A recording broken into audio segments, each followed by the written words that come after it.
कि मई 13 को जो इंसिडेंट्स हुए थे उसके बारे में अगर आप बताएं कि क्या हुआ था उस दिन। मैं 13 मई को सुबह 9 बजे के करीब अरविंद केजरीवाल जी से मिलने उनके आवास पे गई थी। मुझे वहाँ पे स्टाफ ने ड्राइंग रूम में बिठवाया और बताया कि अरविंद जी घर पे हैं और वो मुझसे मिलने आ रहे हैं। इतने में विभव कुमार जो कि उनके पीएस थे, वो वहाँ पे धनधनाते हुए आते हैं और मैंने उनको बोला भी कि भाई क्या हो गया, मतलब अरविंद जी आ रहे हैं, क्या हो क्या गया। तो इतना मैंने बोला और इतने में ही उन्होंने हाथ छोड़ दिया। उन्होंने मुझे 7-8 थप्पड़ पूरी ज़ोर से मारे। तो जब मैंने उन्हें पुश करने की कोशिश करी तो उन्होंने मेरा पैर पकड़ लिया और मुझे नीचे घसीट दिया। उसमें मेरा सर भी जो वो सेंटर टेबल है उस पे जाके टकराया।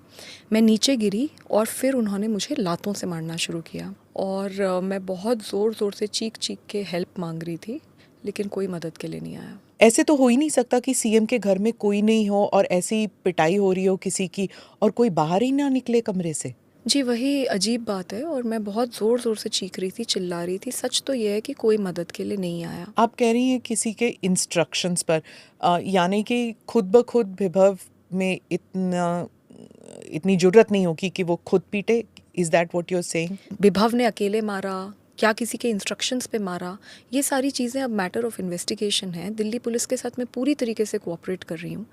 हाँ, मैं ये भी है, लेकिन मैं किसी को क्लीन चिट नहीं दे रही, क्योंकि फैक्ट ये है कि मैं ड्राइंग रूम में थी, अरविंद जी घर पे थे और मुझे बहुत बुरी तरीके से पीटा गया। मैं चीख रही थी, चिल्ला रही थी, पर कोई आया नहीं। मैंने ये नहीं सोचा कि मेरा क्या होगा, मेरे करियर का क्या होगा, मेरे साथ ये लोग क्या करेंगे। मैंने सिर्फ ये सोचा कि जो चीज़ मैंने सारी महिलाओं को बोली है कि आप हमेशा सच के साथ खड़े हो, आप सच्ची सच्ची कंप्लेंट करो, लेकिन आपके साथ अगर कुछ गलत हुआ है तो आप ज़रूर लड़ो। तो आज मैं खुद कैसे नहीं लड़ सकती।